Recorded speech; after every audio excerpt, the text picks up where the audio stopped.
Hello, and welcome to this afternoon's nonpartisan virtual briefing. I want to thank you for taking time out of your day to join us. I'm Alyson Northrup, Senior Policy Officer at the Robert Wood Johnson Foundation, or RWJF. RWJF is a leading national philanthropy dedicated to taking bold leaps to transform health in our lifetime. For more than 50 years, RWJF has been a trusted resource for data and analysis that inform policies to improve health and well-being. Today, we'll discuss the state of healthcare affordability in the United States. Healthcare costs are a significant burden for families across the U.S. Approximately 1/3 of adults have made trade-offs between healthcare and other expenses, like skipping meals or cutting back on utilities, to pay their medical bills. Healthcare costs have nearly tripled for a family of 4 in the past 2 decades and are continuing to rise. In today's discussion, we'll explore trends in healthcare costs, how rising costs affect individuals and families, and considerations to make coverage and care more affordable. The purpose of this discussion is not to endorse or debate specific proposals or pieces of legislation, but rather to provide a look at the existing body of research on healthcare affordability and practical considerations for policymakers and their staff. I'm looking forward to the conversation. Before we dive in, a few programming notes.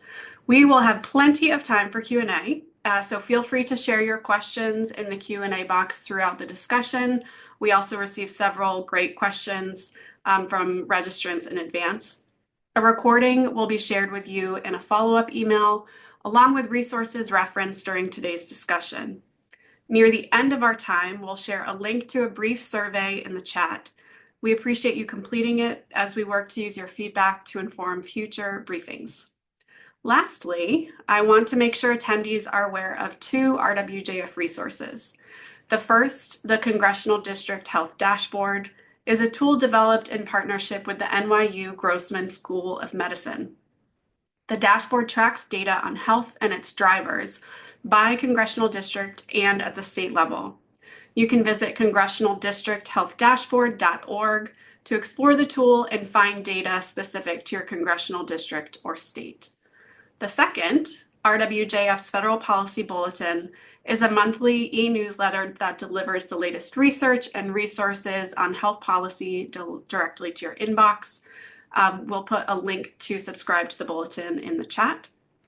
With that, I am happy to introduce our speakers today. Katherine Hempstead is a Senior Policy Officer at RWJF. Michael Karpman is a Principal Research Associate at the Urban Institute. I'm grateful to have them both here today. Kathy, could you start us off by giving an overview of trends in healthcare costs? Sure. Thanks, Alyson. Hello, everybody.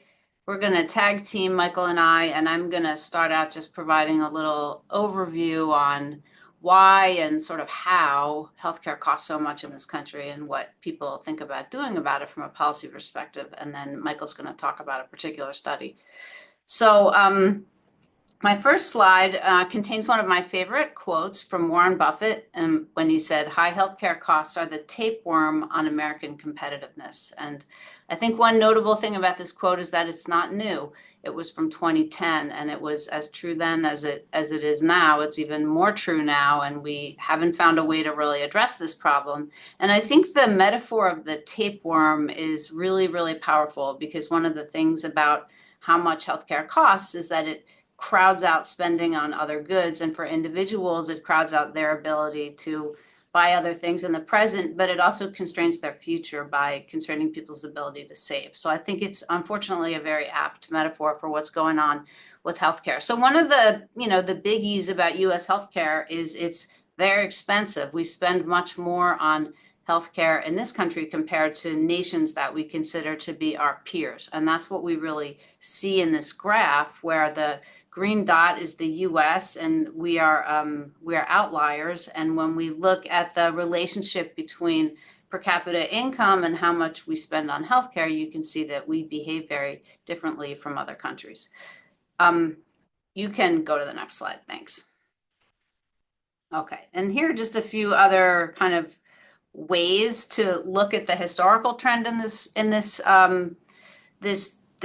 pattern of the US being more expensive than other countries, spending more on healthcare, spending a higher share of our GDP on healthcare, you can see that it's sort of the difference has crept up over time, and it's actually held a little steady in recent years. And to be fair, healthcare spending is also increased in the rest of the world, in part because our population in these peer nations is aging, but also because there are a lot of new clinical developments that we can spend money on. So the sort of supply of potential health remedies has expanded. So it's important to remember it's not a complete zero-sum game. But you can see that starting in the last decades of the 20th century, the US started to really pull away from other countries, and we've really kind of kept in that place since then. And of course, the CMS released the Office of the Actuary for 2025, their report for today. So some of these numbers are even a bit more egregious because our national spending has increased and the percent of GDP has increased. So this is 2024 data, but the basic point is the same, just a little bit worse. You can go to the next slide. Thanks. And this just kind of gives you another perspective on the pattern where we are basically spending about twice as much per capita as other countries. And you can see some of the comparisons here are other countries that also have a relatively older population and have, high levels of clinical care. So there's something that's definitely different in the US, and we can start to dive into some of what that is in a minute. You can go to the next slide. And to add to it, I know this is something that gets talked about a lot. Not only do we spend more money than other countries, but we sort of have less to show for it in a lot of ways. And you can see that life expectancy in the US is not better than our peer nations, given that we spend more on healthcare. It's actually worse. And, part of that is because we have higher rates of some chronic conditions and people suffering with different kinds of chronic conditions that are only partially addressed through medical care. But we also in this country have higher rates of injury deaths, especially from overdose and homicide, and those tend to affect people at younger ages, so they really impact comparisons of life expectancy. So it's a combination of things, but we're not able to say that, yeah, we spend more on healthcare, but we're healthier, because we're not. And now you can go to the next slide. And this is kind of, usually we think about American exceptionalism as a good thing, but really when it comes to healthcare, it's sort of a lot of things that aren't so good. We spend more on healthcare, and that's primarily because we pay higher prices for the different components of healthcare. We spend more on hospitals, we spend more on doctors, and we spend more on drugs. It's not so much that we use more care, although we can talk about that a little bit. But the real thing that drives our higher level of healthcare spending is that we pay higher prices for the components, the different components of healthcare. We also have a very fragmented system with a lot of different components, especially for people that are not over 65. There are multiple different healthcare segments, depending on whether you are getting an offer from an employer or whether you're in Medicaid or whether you're in the ACA marketplace.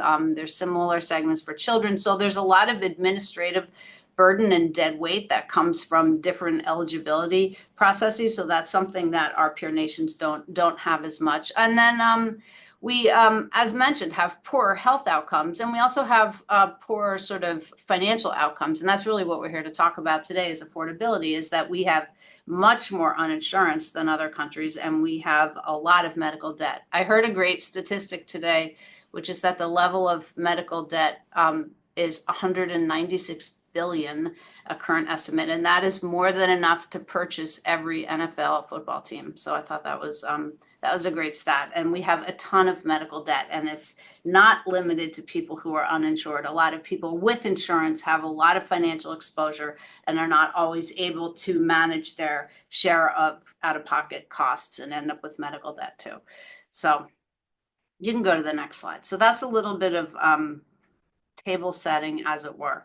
Here's some specific data about what people really pay in an average employer plan. And this comes from a data source that I always refer to, the Milliman Medical Index, and it just got updated for 2026. And it really, is generated from claims. So it's very real. And the kind of all-in gross cost of an average employer plan in 2026 for a family of four is almost $38,000, almost $8,500 per person.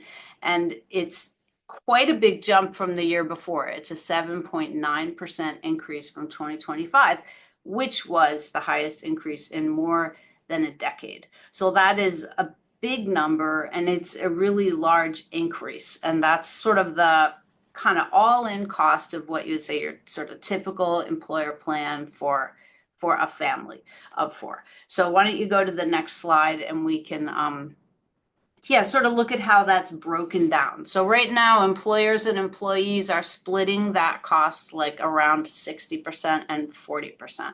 And you can see that the employee contribution, the things that, when people are talking about affordability and they have issues and they have insurance, employer insurance, or ACA insurance, it's the same thing. There's the monthly premiums, which are about 27% of the total cost, and then some level of out-of-pocket, which on average is 15%. But obviously, it's going to vary a lot for different people compared, depending on how much they use care.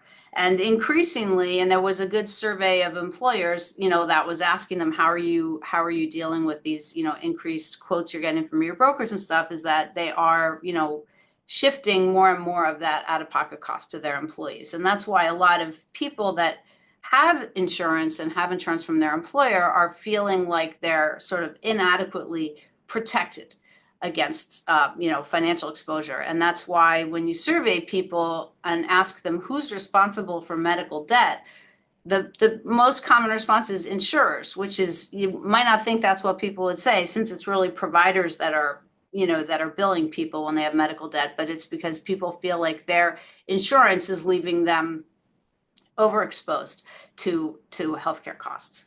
You can go to the next slide. Thank you. And this I could have, if I had made my slides today, I could have replaced this with 2025 data, but I had to turn them in last week. And it hasn't changed that much, but this is sort of the big donut that shows how the US as a country, the components of national healthcare spending, which means spending by everybody, by state and federal government, by people, everybody. And you can see, like, where does the money go? About half of it goes to doctors and hospitals, and a growing share goes to prescription drugs, which in part is because prescription drugs are expensive, but it's also because there are more and more of them. And it is important to keep that in mind, that part of what is happening, it's not just that we're paying more and more money for exactly the same thing, but the actual supply of healthcare is increasing, and there are treatments for things that they didn't have 10 years ago. And that's not something that has no value. So it's something to sort of keep in the back of our mind when we're thinking about the change in healthcare costs over time. I think you can go to the next slide. Thanks. So now I probably have used up a bit of my time. I have a little bit of time left, and I'm just going to in a very high level way, talk about different ways that people try to, from a policy perspective, address this question of, like, how do we bend the cost curve? So we saw that cost curve and the way it was going, and so it's never going to go down, but how do we change the slope of that? How do we reduce the growth of healthcare spending? And the way I think about it, there, from kind of a policy standpoint, there's three big buckets. One of them is, let's do something about prices. Let's do something about utilization. And then the third thing is, what can we do to reduce administrative burden? Okay, you can go to the next one. Thank you. So prices, I think, is something that is a very large target. There's a lot of agreement, both sides of the aisle. Everybody agrees that healthcare prices in this country are higher than other countries. We know that we pay more for drugs, for hospitals, for doctors, and so everyone agrees that if we could do something about healthcare prices, and we also know that it's the prices more than the utilization that really sets us apart. So what can we do about high healthcare prices? So, the one big stream of effort is about increasing transparency, making people more aware of what healthcare prices are. And these three things, transparency, competition, regulation, I would say they're not mutually exclusive at all. But they're certainly, I think most people feel like transparency is kind of unnecessary thing to do. So over time, there have been a lot of different efforts to try to make information about healthcare prices more public. We funded something called the RAND project about 10 years ago now, which took employer prices and benchmarked them to Medicare and shared them publicly, and was one of the first sources of data to show people that some hospitals are charging, 4 times Medicare, et cetera. And since then, that's really accelerated. The federal government has required a lot of reporting. Some states have all-payer claims databases that have a lot of public data, and there's some legislation being considered right now that would increase some of the requirements. And some of the problems with required transparency, is that hospitals and insurers have found ways to not be as responsive as they should be, and not to necessarily create data sets that are easy for regulators and employers and sort of regular people to use, and have created very, very large data sets that, only sort of commercial firms are able to analyze. And then, unfortunately, sometimes that data gets used for providers to set minimum prices. So it's kind of not necessarily the outcome everybody's looking for. So this is a work in progress. Everybody agrees transparency is important. I don't think everyone agrees it's going to do the job. A lot of things could be done to increase competition in healthcare. There's, I think, a renewed interest in antitrust lately, both, horizontal integration. There's lots of evidence that shows that when hospitals have a lot of market power through mergers, they will charge higher prices, and hospital mergers tend not to benefit consumers. There's an increased attention to vertical integration, and how that can sometimes create some very anti-competitive tendencies, and can really create some bad incentives for actors that raise prices. And finally, I think that regulation is something that is part of the conversation too. Of course, we regulate prices in Medicare. The most favored nation policy as an attempt to try to set prices for drugs. We are regulating some drug prices in Medicare. And there has been a period in our history not too long ago when a lot of states tried to regulate hospital prices. And we can see that the state of Indiana is right now exploring regulating hospital prices. So there are some efforts and some points of view that in some cases, transparency and competition is not necessarily going to bring us the result that we want. And so I think regulation is something that is increasingly part of the conversation too. Okay, next slide. I know I'm taking too long, so let me speed it up a little bit. Utilization. So this is not as big a problem as prices, but there's certainly a lot of school of thought that if we could, if you can even start with things like just making people healthier, whether it's through air quality, food, clean water, reducing people's illnesses. That's what I mean by sort of upstream factors. Some people throw that out as a partial solution. I think we'll find it's not as important as some other things, but it is, certainly has its own merit. Making sure people have access to preventive care. That's why the ACA included this component that people should get approved preventive services with no cost sharing, so that people would take steps to reduce costlier illness later. Same thing for things like vaccinations. Value-based payment. I mean, that is the idea that if we could incentivize providers to not provide necessarily more services, but better services, so that people would have better outcomes. They could engage in some kind of a contract with insurers so that they'd be sort of paid for results. I mean, that's sort of the idea behind HMOs, really, is to get away from maybe physician incentives to overtreat or to use a lot of fancy technology because they can bill more for it. So of course, efforts to control utilization also sometimes take the form of things that are very unpopular, like prior authorization. But obviously, trying to manage people's utilization, either in upstream or more downstream ways, is one of the ways that we might try to control healthcare costs. Okay, sorry, next slide. Administrative costs. There would be, a lot of things that you could do here. I'm going to just quickly hit on 3 categories. I mean, first of all, if we had, for example, a universal coverage system like a lot of our peer nations where everyone was just kind of eligible for the same thing, we would reduce a lot of the administrative costs that we have now. Medicare is kind of like that, but even Medicare has gotten pretty complicated with a lot of different low income supplement, Medicare, Advantage, Med Sup plans. It's a lot, but it's actually the simplest part. So there's a lot we could do there if we sort of change the way we provided coverage to people. There are a lot of things that the government can do, and actually I think the government is finally doing a pretty good job at creating some more efficient data infrastructure, like really encouraging providers to have to share data about patients with each other, and making them face consequences if they don't, creating a national provider directory. There are a lot of sort of infrastructure things that the government can do that can reduce costs when providers are to sort of counteract our fragmented system. And I think that that's one thing that is finally moving in the right direction. And then things that reduce friction between providers and insurers who are fighting over money all the time in different ways. And we can see that the No Surprises Act is an example of something that has turned out to create more friction and hasn't really been helpful. Okay, next slide. Sorry.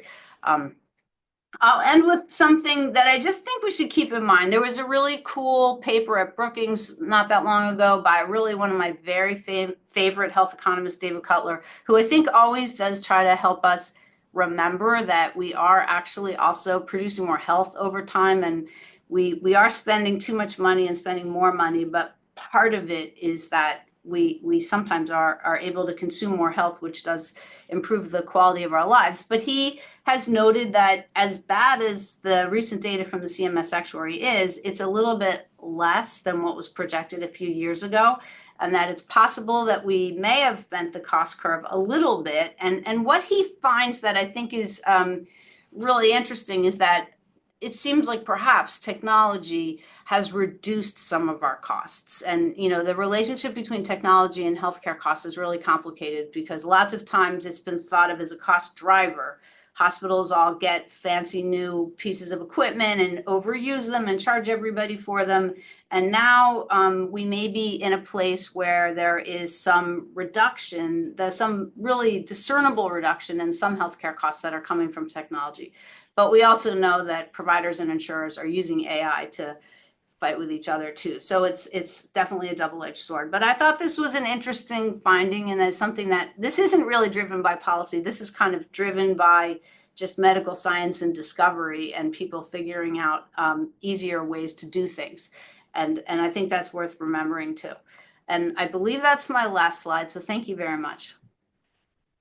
Thank you so much, Kathy. I so appreciate you sharing your insights. I always learn something new from you. And it's great when you can close with a little bit of a glimmer of good news.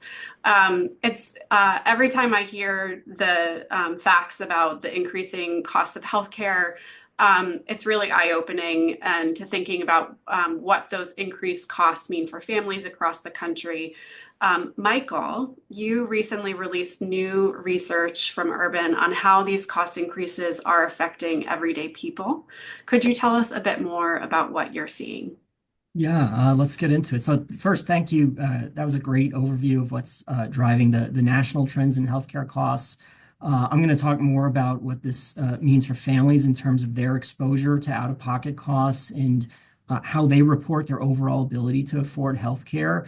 But I first want to provide some historical context.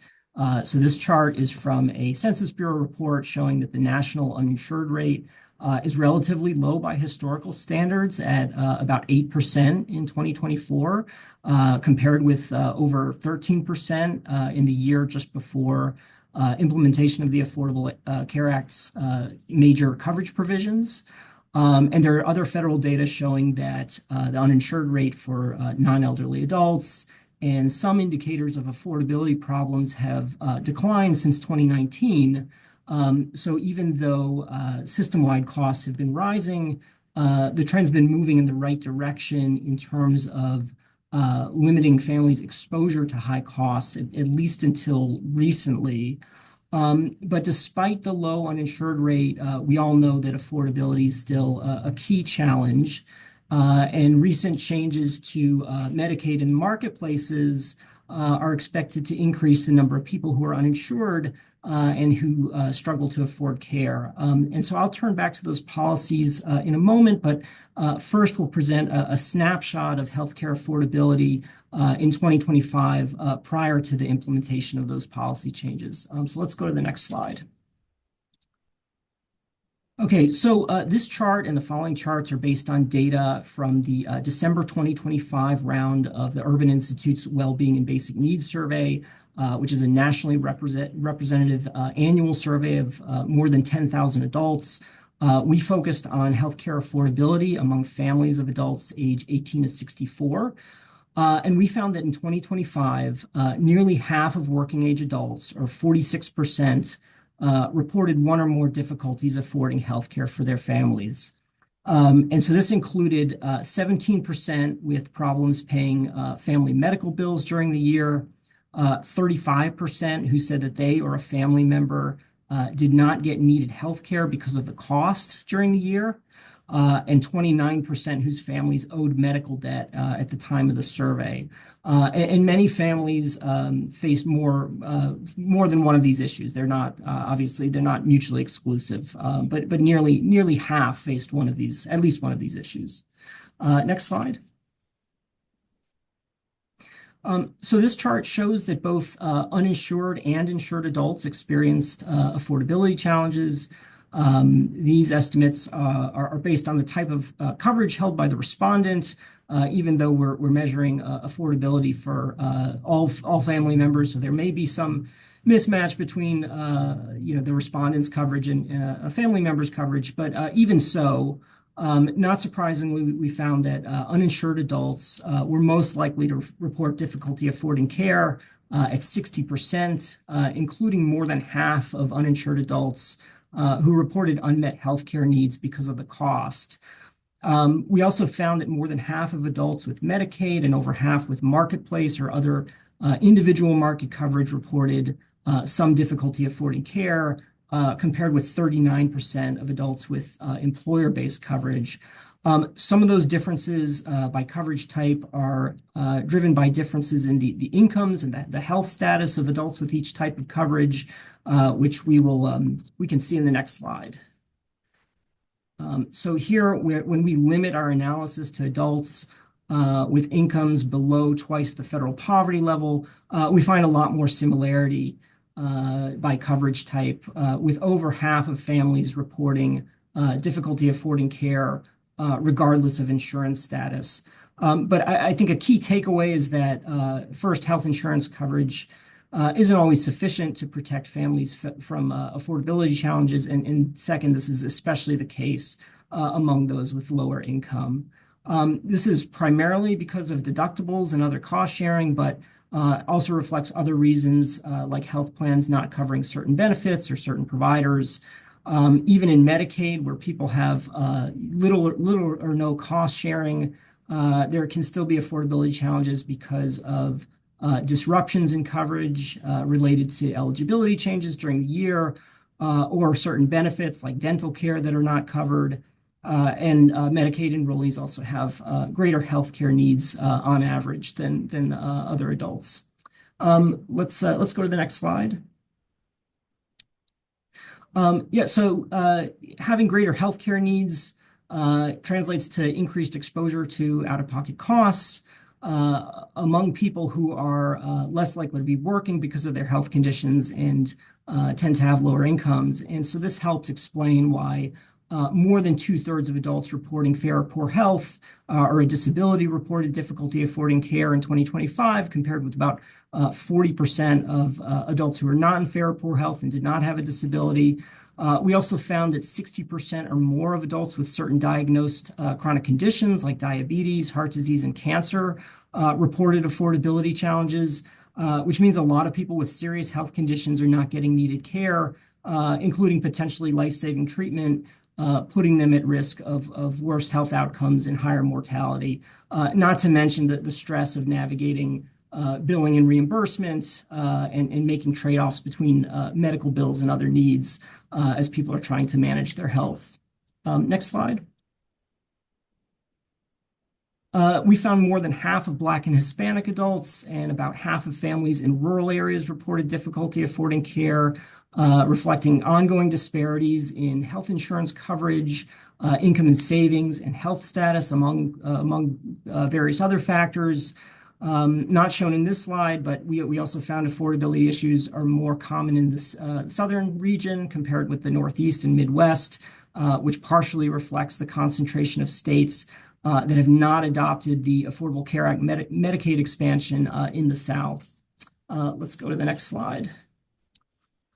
We also asked survey respondents how their families' premium costs and out-of-pocket healthcare costs changed in the past 12 months. And we found that 1 in 3 adults with marketplace or other individual market coverage reported that their premiums increased a lot in the past year, which might capture early experiences related to the rise in marketplace premiums and the expiration of the enhanced premium tax credits since our survey was fielded in the middle of the marketplace open enrollment period when many people were in the process of shopping or renewing their coverage. And then next slide. Okay, so in addition to the strategies that Kathy mentioned related to slowing cost growth, there are a range of strategies that can help protect families from exposure to high costs and improve affordability. One of the policies for which there's the most evidence is adoption of the Affordable Care Act Medicaid expansion, which has still not been taken up in 10 states. There have been numerous studies finding that the expansion reduced uninsured rates, out-of-pocket spending, delayed and foregone care, and medical debt. And so that's really a key thing, is to address the coverage gap that people face in states where they have neither access to Medicaid or subsidized marketplace coverage. Another important policy is going to be related to efforts to mitigate coverage losses under the 2025 reconciliation law, which could have significant implications for affordability.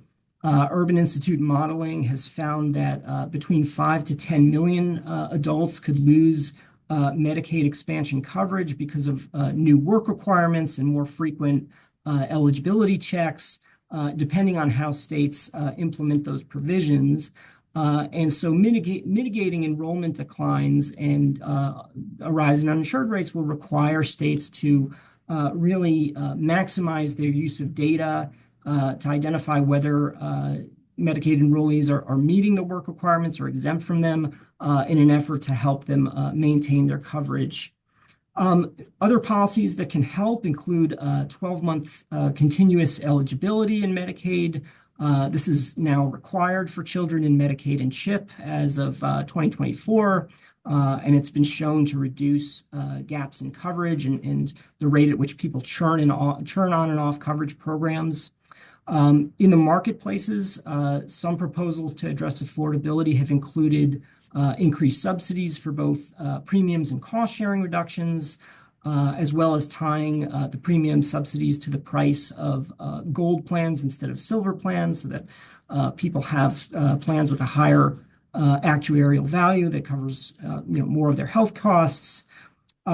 We're seeing now that the expiration of the enhanced subsidies are starting to lead to lower enrollment, as well as a shift from silver to bronze plans that have higher deductibles and expose people to higher out-of-pocket costs. I'll just mention a few more. Another strategy that's been proposed is reducing or eliminating the firewall between that prevents people from accessing marketplace subsidies if they have employer coverage that's deemed affordable. There are some people with employer plans who might be able to find a better deal in the marketplaces because of the premium and cost sharing subsidies. Some other ways to address gaps include expanding certain covered benefits like dental care, which I had mentioned earlier, as well as more scrutiny toward the high rate of claim denials in some health plans, which can leave people on the hook for high out-of-pocket costs they didn't expect. And then finally, states have been establishing minimum standards for hospital charity care programs and other consumer protection laws that aim to reduce the impact of medical debt for people who incur that debt. So, for instance, preventing, requiring that there can't be wage garnishment for people who owe medical debt to try to reduce the consequences. So let's go to the next slide. I will stop there. The data from my slides are available in Urban Institute Brief on our website, along with more information about our Wellbeing and Basic Needs Survey. And we'll be glad to take questions. Great. Thank you so much, Michael, both for the presentation and for this latest report from Urban. Your team does such important work, really helps us understand the impact of implemented, enacted, and pending proposed legislation and what that actually means for healthcare coverage and people's access to care and affordability. So we are now moving into our Q&A portion of today's briefing. We'll be taking questions from the audience. As folks submit questions that you have via the Q&A function, I'll start us off with a few questions that we received in advance as people were registering for today's briefing. So my first question is going to Michael.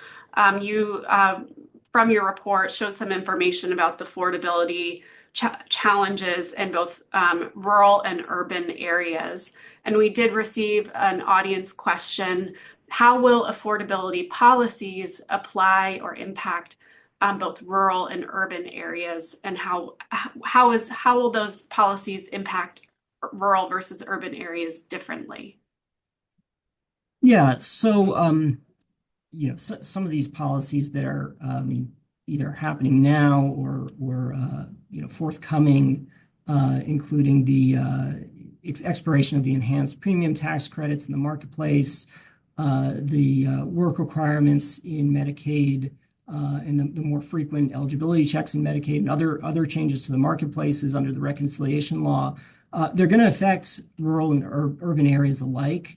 I think that in rural areas, there are particular risks in that when you think about sort of the healthcare landscape, these are areas that tend to have shortages of providers, higher market concentration in terms of providers and insurers, hospitals that are have much thinner margins and lower patient volumes and are at more financial risk.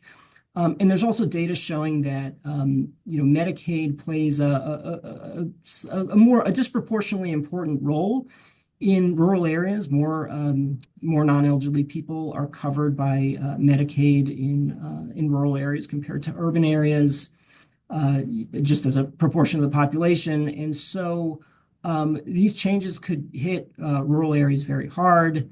There's research showing that the Medicaid expansion improved rural hospital financial performance and reduced the risk that rural hospitals would close.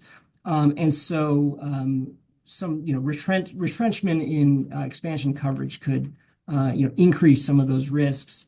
The Urban Institute put out one study showing that the reconciliation law and the expiration of the enhanced premium subsidies could reduce rural hospital revenue by $87 billion over 10 years. The reconciliation law does have a $50 billion rural health transformation fund, but that's not going to be enough to offset the changes in Medicaid and the marketplace. And so there are really significant risks in rural areas for access to health insurance and access to care, as well as urban areas. Especially when you take into account the fact that in rural areas, people are a lot less likely to have jobs that offer health insurance coverage that they're eligible for. So Medicaid and marketplace coverage play a very important role. Thank you. Kathy, anything you wanted to add on this point about impacts in rural and urban? Yeah, I think Michael hit everything, and I would just add that the Rural Health Transformation Fund has a limitation of how much of the fund can actually be spent to pay providers or pay hospitals. I think it's 15%. So it's really just a kind of a drop in the bucket compared to the more urgent financial needs a lot of rural hospitals are going to have. Great. Next question from an audience member is, and I'll go to you, Kathy. How can policymakers best address rising hospital costs while being sensitive to HR1 concerns, right? Which you just stated, the Medicaid and ACA marketplace cuts will have impacts on hospitals. So how do we balance the idea of rising healthcare costs with the impacts we're anticipating from recent legislation? And that's a great question and a really hard question, because I do think that we often think of hospitals as, one of the reasons that our healthcare costs are so high. And there are lots of studies that have demonstrated hospitals sort of using market power when they have it to charge higher rates. And I think there's been a little bit of a disillusionment with the impact of sharing transparency data with employers. I think there was maybe more of a thought that employers could really use that information to bargain more effectively with hospitals. And, I think there's been the sense that when hospitals have a lot of market power, they're not that susceptible to that. So there are definitely some real issues with some of the sort of, rent-seeking behavior of some hospitals. And it doesn't seem to matter whether they're investor-owned or not-for-profit. The behavior is pretty similar. But at the same time, a lot of hospitals are really struggling. A lot of hospitals have extremely thin margins. And, essentially our nation needs a grid of adequate access to hospitals. So there is a sense in which, we have a kind of, complicated relationship with hospitals where we really need them and communities really need them. And if you end up with, one hospital in a community and it fails, that's really an existential threat for that community. And I think that that's, again, like one of the problems with a rural hospital situation, where sometimes the right number of hospitals in an area is one because of the population, but then, competition isn't going to really help you with the rates there. And actually, if, as Michael mentioned, the sort of the pool of patients in the area tend to really be relying on public coverage, that hospital is not necessarily gonna be in a great position. So, I think there is, there's increasingly some thoughts about how you balance those two things. And this, the impact of HR1 is a huge short-term shock to hospitals. It's not so short-term. It's gonna, it's gonna last a while. But then there's been this ongoing question about hospitals' use of market power and the impact of horizontal and sometimes vertical integration with physician practices as well, and how those things have driven up healthcare costs, which is making some states, like I mentioned, Indiana, talk a little bit about, at least in some cases, trying to cap hospital rates or benchmark them to Medicare. So I think that's something that's kind of out there. Well, thank you for taking on an important and complicated question. And folks may be interested in previous RWJF virtual briefings, both on rural health and healthcare affordability, that you can find at the RWJF YouTube page, where we go deeply into rural health and healthcare affordability. Kathy, you mentioned a state model emerging exploration in Indiana. I'd love to go into some state examples. I'll turn to Michael with this question, again, from an audience member. What states or models are doing the best for consumers in this current environment? Yeah, so again, I've been more focused on sort of what states are doing at the level of coverage and consumer protections. And, in recent years, you've seen states that are using their own funding to supplement the premium subsidies by adding additional support for both premium costs and cost sharing in the marketplaces. In some cases, for people at some income levels, eliminating deductibles, for instance. and extending eligibility for financial assistance to higher income levels. With the expiration of the premium subsidies, now some states are trying to use their funding to kind of make up for the loss of that federal support. There's also been experimentation at the state level in continuous eligibility, both multi-year continuous eligibility in Medicaid for children, and a few states that have experimented with one-year continuous eligibility for adults in Medicaid. Those efforts are not continuing, but there's a lot of experimentation at the state level. And then, shifting away from the coverage side, there have been state efforts to really increase standards for hospitals and other healthcare providers to offer financial assistance or charity care. So, for instance, setting rules and income thresholds at which hospitals have to provide free or discounted care, either to uninsured patients or to all patients, increasing screening requirements to make sure that people are actually screened for financial assistance eligibility when they go to the hospital, and then restricting certain debt collection practices, like I mentioned, wage garnishment, foreclosures or liens on properties, things like that.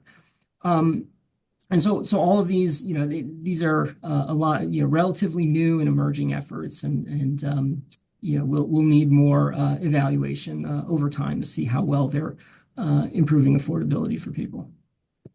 Kathy, anything you want to jump in on this question? Yeah, I would just add, all that, yes. And I would just add, states are trying to do, or some states at least, are trying to do a lot of things on the cost side to try to reduce healthcare costs. And again, I think, the jury's out on some of this, but a number of states have engaged in healthcare cost benchmarking processes where they try to kind of hold their big healthcare systems accountable, and they set some benchmark rate that sort of net spending in the state. It's pretty torturous how it gets defined and how it gets measured, and it's not clear what states do when these benchmarks get surpassed. But I think it's putting attention on the issue, and it's letting some of the big cost drivers know that people are watching. Another thing kind of similar are prescription drug advisory boards and councils, which a handful of states have now, and they are exploring a range of measures to try to reduce drug costs in the state, including setting upper payment limits, like doing an affordability review of certain drugs and trying to set a limit, which Colorado has finally done. And, there's been litigation, but they got through the first round. There could be more. Some states have attempted to import drugs from Canada, and a few states have been given permission to do that, but Canada hasn't given permission yet, so it hasn't really happened yet. But some states have thought about manufacturing their own medication. So there's actually a lot of really interesting things. And the other thing I'd say is some states have gotten very aggressive with antitrust regulation. So some states have more natural power than others in that area. It just sort of depends on their setup. So in some states, there's a lot of scrutiny of healthcare mergers and other kinds of transactions to try to prevent things that they think will result in cost increases. So I think there are some really exciting ways that states are trying to bring attention to the issue of reducing healthcare costs. And a number of states have created offices. I think Colorado has one called the Office of Making Healthcare Cheaper or something like that, where they try all these different approaches. And I think it remains to be seen what comes out of it. And I think that what Michael and I are kind of like two sides of the seesaw in this conversation, because I think it illustrates the trade-off in a way between things that make things more affordable for people and things that make things more affordable for society. And sort of ultimately, if we can make things affordable for all people, we'll have to try to do something about our aggregate spending. But in the very short run, the way you help people is by trying to find ways to make things more affordable for people. Thank you. I'm going to pivot us to a lightning round. We've gotten so many great questions from the audience. So I'm going to try and get through a few, but also wanted to share with our audience that we will be addressing questions that we've received in the post-event email. So keep an eye out for that, that we're taking down everything that you've submitted, and we'll provide some answers from Michael and Kathy in the post-event email. But so for lightning round, this is for either of you from an attendee named Nancy. What strategies are most effective for community-based organizations to bridge the gap between Medicaid eligible individuals and actual enrollment and utilization? So folks who are eligible for Medicaid but may not be enrolled and utilizing their coverage. How can community-based organizations help there? Yeah, so I think this is going to be of increasing importance, under the implementation of HR 1. There's been a lot of research on the benefits of enrollment assistance in both Medicaid and marketplaces. Under the new policy, people are going to have even greater challenges establishing their eligibility and renewing their coverage, and really just understanding what they need to do to maintain access to Medicaid. Both in terms of their financial eligibility and their ability to either demonstrate compliance with the community engagement requirements or an exemption. I mentioned that there's an important state role in maximizing use of data to try to identify as many people as possible who are meeting the work requirement or exempt, in order to ensure that they can keep their coverage. But that's not going to cover everybody. And the previous experiences with work requirements in the states that tested them in between 2018 and 2020 found that most people who had to report their work activity really struggled to do so, and either lost coverage or at risk of losing coverage. So community organizations really will have a very important role to play, both in terms of outreach and education, and either providing or connecting people to enrollment assistance that helps them navigate these new reporting processes, especially when beginning in 2028, the documentation requirements for the work requirement policy increase. I'm going to try and get us through maybe two more questions if we can do it. This is a question from Jacqueline. How does and will the looming physician and other healthcare provider shortage and the high cost of medical education affect affordability of care? Can we connect those two? Well, yeah, I mean, I was going to mention earlier that is one of the fundamental reasons. If you think, well, why do hospital costs, why are doctor costs so much higher in this country? And it is because our medical education system, in part, our medical education system is really different. People have to spend a lot more money to become doctors, and consequently, get paid more. So we do have that sort of cost structure in our medical workforce. And then, at the same time, we do have an increasing shortage, and our immigration policy is something that's really contributing to labor force shortages, sort of, not just doctors, but throughout the whole healthcare workforce. Right. I love this question. What opportunities, this is from Teresa, what opportunities are there to make data more recent and readily available for policymakers? And I'm thinking data related to healthcare costs, the points that you were making around transparency. Kathy, what are opportunities for bringing this data more quickly to policymakers?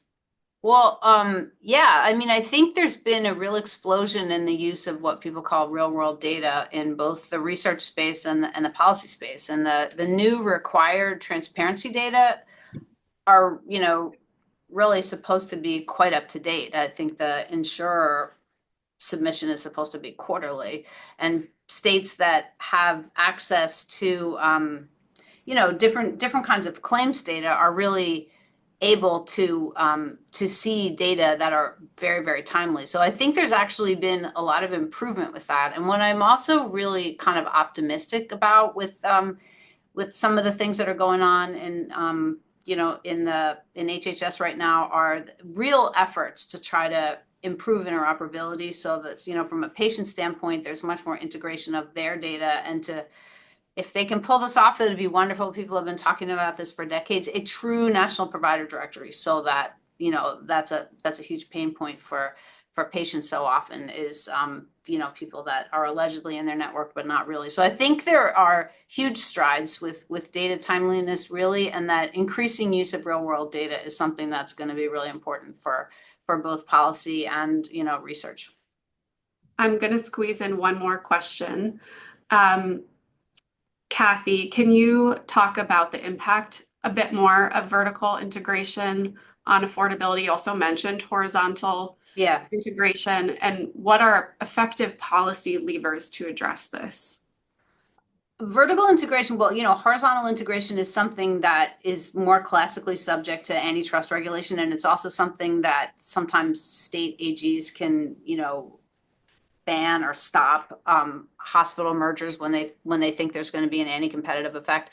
Vertical integration, I think, has kind of snuck up on us, and I think people at first didn't really feel like it maybe had such an anti-competitive effect, because it really seemed like, okay, we're just making things more efficient. But I think increasingly people are realizing there are a lot of incentive problems, like when hospitals acquire a lot of physician practices, then they really would like those physicians to refer everybody to their hospital, whether maybe they really need to or not, or, get things done in the hospital when they might be cheaper to have them done somewhere else. So that's a big incentive problem. And, similarly, kind of the opposite when insurers acquire providers, they have some opposite ideas sometimes, like they don't necessarily want them to provide a lot of expensive care. So there are some concerns about ownership of physician practices, and there's a lot of concerns about PBMs owning pharmacies, and what can be done about it. It's harder, I think, to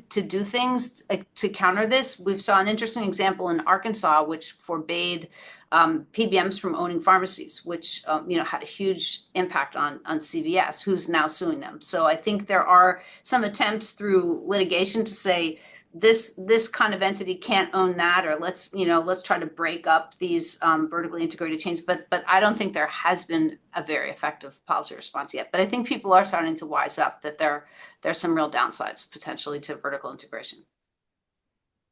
We are now coming to the close of our session. I want to extend a huge thank you to Kathy and Michael for sharing their insights and expertise. We covered a lot of ground. I also want to thank all of you for participating in this discussion. We appreciate your time, your interest, your engagement. We've put a link in the chat for a brief anonymous survey. We appreciate you completing it to help us plan future events. We will provide a recording of this webinar, the link to the survey and the resources, and those will all be shared in a post-event email. Thank you so much, and I hope you have a great rest of your day.